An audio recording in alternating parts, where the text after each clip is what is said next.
I clearly beat this zone after this. My video's can only last 10 minutes, but yeah, I dispatched these robots pretty quickly thanks to saving crossbow ammo, and also thanks to Bullet King, again, so I never have to reload. So yeah, I wanted to finally get rid of Sweet Dreams for something else, also so that something that would help him be a better team support, since he's more of a team-focused tank build. And I initially wanted to do Iron Lung, thinking, oh, setting enemies on fire might be good, but it was just too ineffective. It just takes too long to heat that thing up. And there's only really rare situations where you get a chance to, like, set a group of enemies on fire for, like, your teammates being there with you to dispatch them. And I'm like, yeah, that's cool and useful, but also pretty rare, especially on this build, so I ended on Bullet King, and I'm glad I did, because first, I love how Bullet King looks, and it matches this look, with the Conqueror's mask and the yellow armor. Like, yeah, it also looks cool with my look, I feel like. I always loved Bullet King, mostly for the look, and also it's more of a convenience, exotic, but that's why I honestly love it, because a lot of the best exotics, quote-unquote best, usually require you having a very specific build, and being very good at aiming, which I'm not. So, especially the headshot focused builds.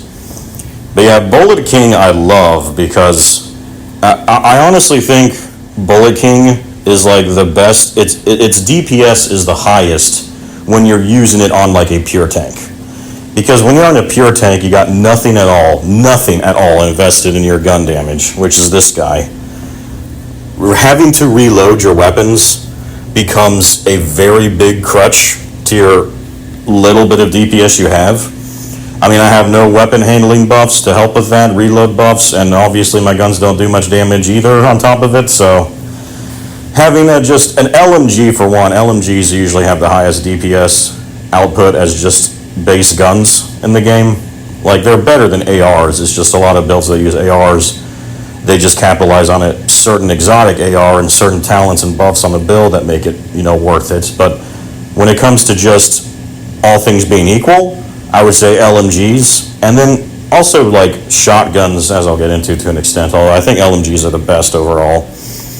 And obviously Bullet King is an LMG, but it's one you never have to reload. So on a pure tank, again, never having to reload, that also, it helps my DPS long-term so much. Also, whenever I'm switching weapons, because, I have to go back to my shield constantly. I switch deliberately to do that to capitalize on DPS. Like, I unload my shotgun and I switch to my shield to use my pistol. So I don't have to waste time reloading to try and finish someone off, for instance. Well, having Bullet King again helps with that, because then I always have a reliable gun I can switch to immediately keep shooting again if I have to. I tried Bullet King later, like maybe a month ago instead of Sweet Dreams, and I was a little too dissatisfied. But that's because I didn't have a good secondary either. And that's what Light Glue shotgun comes into play. Because the Super 90 shotguns in this game have the highest DPS in terms of just raw burst damage. In terms of like doing the highest amount of DPS per RPM, DPS per second obviously, doing the highest amount of damage in the fastest amount of time before having to reload, before considering reload in terms of long-term DPS, then the Super 90 shotgun is the best shotgun. And probably one of the best, like close range, probably one of the best guns in the game for just raw burst DPS. So that's when I'm like, let's use the name Light Glue. That talent on it is also perfect for it. Since, of course, for how bad I am at aiming, when I'm this close up and when you only need half the pellets you shoot to hit them to activate it, even I can usually keep that talent going most of the time, and then it becomes, especially again on a pure tank build, the best DPS talent you can add to a shotgun. So, yeah, it's coming very handy. And keep in mind, my shotgun in this video and the next one you'll see, it's not optimized and it doesn't have any expertise compared to when I use Sweet Dreams. And it's already doing more damage than Sweet Dreams was. And so that's kind of my answer for red and purples now. It's like, okay, let's just switch to this shotgun. I can unload all 8 pellets, all 8 shells very quickly, being quick is key, because most likely on Legendary I'm going to take so much damage initially without my shield out that I'll have to go back to my shield or cover very soon. So yeah, I switch to it. I unload as much as I can, if not all 8 pellets. And for red enemies, that's always enough usually to kill them immediately. For purples, it's enough to bring them down low enough that my pistol switching to my shield is enough to finish the purple off. And then you see, I'll just go and I'll utilize cover even. It's not like you can't use cover on a pure tank, because when you use cover, you're usually negating some form of damage. Even if you're taking damage from your flanks, you're still negating damage being taken from other angles to you. And as you see, and this is what I love doing, I literally let the elite shotgunners alive for the last, because I don't care that they're shooting me and flanking me. This actually helps this build because they keep my adrenaline rush constantly going. So that's the thing, it's like, and one sense, having a lot of protection from elites actually helps you deal with reds and purples in a sense, because you're able to ignore all the elites on the field that just concentrate only on your threats, your red and purples, until those are all dead.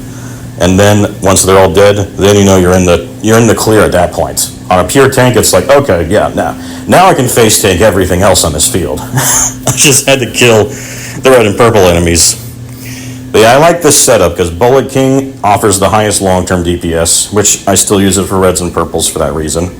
And then combined with the light blue shotgun, having a ton of burst damage immediately when I need it, to again help me kill a red or purple as quickly as possible, before switching to my pistol, which is also perfect with the extra skill tier because it gives my drone even more healing on me. And obviously when I'm switching to my shield, it's because I need to repair my armor. So that's why I use the card pistol still. I know it doesn't help my shield anymore, but it still helps my fixer drone healing on me even further. It's like another 8,000 armor regen. It's like another equivalent 2 armor regen cords. Which, I mean, it's not a tiny amount. I mean, it's not a large amount, but it's not tiny either. It's still a decent little chunk that I need in those situations. And then, of course, I have Reformation talent on it. That combined with Vanguard, as you see in these videos, I don't really have a weak shield. That's the thing. It's just different from the typical Liberty pistol shield. I don't have an invincible shield. I can't keep it out long on Legendary. Now, on Heroic, yeah, of course, it's not a big deal. That's also why the whole Liberty meta, pure shield technician tree build that so many quote-unquote tanks use. I mean, it's only useful on Legendary. It's again a niche build in my view. For some reason, I'll see people take that everywhere else, and I'm like, dude, that build sucks on Heroic. It sucks even more on Countdown. Not that when I say suck, I don't mean that it's still not effective at what it does and you still won't stay alive even easier. I'm saying that you have way better options at that point because you don't need a shield that durable. You don't need it that durable anywhere else in the game except Legendary. And even then, only certain zones in Legendary, I think. Because this guy in certain other zones, I would say is better than that build. When you're more boxed in, when you have a clear terrain but it's a more close quarters, and my adrenaline rush is activating constantly and consistently to the max all the time, well then I would say that this guy becomes better. And then of course I have my incendiary grenades to help with, are way better than the EMP grenades to help with utility too and setting a ton of enemies on fire when I see opportunities like that. So yeah, this build's just different. I will say, you'll see the countdown video. This build, while I think it's a good solid tank in solo and group play and everywhere in the game too, any kind of content in the game, when it's at its best is Countdown. I would say this is probably indeed a Countdown oriented tank. And since I play Countdown more than anything, maybe that's why I instinctively wound up creating a tank build more centered around being amazing in Countdown, even more amazing, as a tank.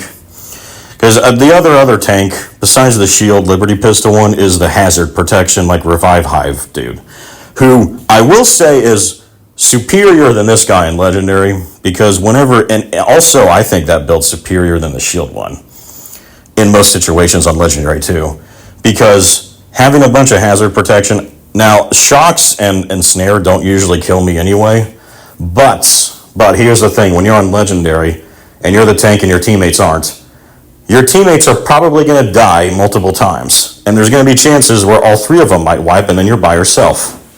And then when you're by yourself, even as a pure tank, you're going to struggle to survive on Legendary. Well, even more, because when you play as a team, there's more enemies on the field and they're tankier. So it's actually harder than when you're soloing on Legendary, which is already hard enough and almost impossible on a tank to do the entire stronghold, for instance. It can be done, but it's really hard. But that's solo enemies. So that means they're slightly weaker and you have less to deal with.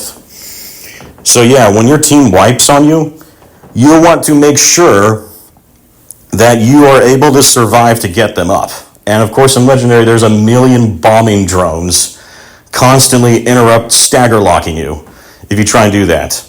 So the one I saw, and I think he was smart for Legendary difficulty again, is instead of using repair skill like I do, and I think he even sacrificed even more armor regen, he went like, he still had a ton of armor regen and a ton of protection from elites, but he went, I remember now, the one thing I disagreed with him on is he went Unbreakable, and I think instead of Vanguard, and that was because he's like, oh, well, it gives me even more armor long term. I'm like, yeah, but it has a super long cooldown, and the whole point of a tank is to avoid having your armor break. So I just don't really find it that necessary. But again, I guess the whole point was to keep his teammates alive. So with Unbreakable, like he's still playing a good role as a tank. Then with Unbreakable, it guarantees he has an extra life himself to try and get someone else up. And then he has the Hazard Protection, is good to prevent him from getting stunned or ensnared at all while interrupted while he's trying to revive people. And then he had Technician Tree with the card pistol to have +2 skill tier with his pistol outs with the Revive Hive, which means he can drop as many as 2 Revive Hives on a player and still have one for himself, if he goes down. And that's another thing, it's like he has an extra life too as a tank. So, yeah, I will admit that is probably the best. And he was using Sweet Dream Shotgun as well. And see, on him, I would say Sweet Dreams makes even more sense because he's a little less, not much, but he is a little less tanky than me because of doing that kind of Hazard Protect and sacrificing Fixer, sacrificing all that, and being Technician Tree too. Like, he was a little bit more frail, but like he had multiple extra lives and he could get multiple teammates that were down for the count up again. So I understood it, and yeah, that's a solid good build for Legendary 2. It's probably the best tank for Legendary in my view was his one. I just knew I never would want to do it because as I explained to him, it's like, yeah, but my style is I want a tank. I don't want to have a million loadouts. I want a tank that's good everywhere. And this tank can still do your job very good too, just not quite as good, especially, the main thing is if you have a full team wipe, and like if all 3 of your teammates go down, and so you're the sole focus of attention of bombing drones while you're trying to get your teammates up. Yeah, that can be hard. It still can be done. I've done it, in a group on Legendary. So that's why I said this guy's still a great build. It's just, yeah, that version's probably the best tank period on Legendary. However, this version is the best tank period on Countdown, in my view, especially because Vanguard gives you armor too. So it makes even me tankier. Well, it helps my shield too, but it also helps my armor in Countdown. So it's like, and then in Countdown, there's really no need for hazard or explosive protection because there's hardly any of that going on in Countdown. Extraction, the main threat is hunters who don't do any of that in Countdown. And it's mostly just bullet-based enemies. There's like one bomb drone guy who might spawn at some point, but it's never like spam. And it's not on Legendary either. The highest is Heroic. And yeah, Heroic Countdown feels like Legendary at times because of the hunters. But still, all the other enemies are still doing heroic damage to you. And there's much less bombing drones too, and the few that exist are doing less to you as well, so. Like hazard protection, revive hive on a tank, I don't think that's useful at all on Countdown. I think this guy actually is perfect on Countdown. I can loan people my fixer drone too during it until we get to extraction, while giving all 8 players bonus armor, including myself, and being with all my protection from elites, with all my armor regen, and still having a good bulwark shield. And again, it's not Legendary, so I don't need an invincible shield. So yeah, he's perfect in Countdown. But let me stop rambling again. We'll get to that video next.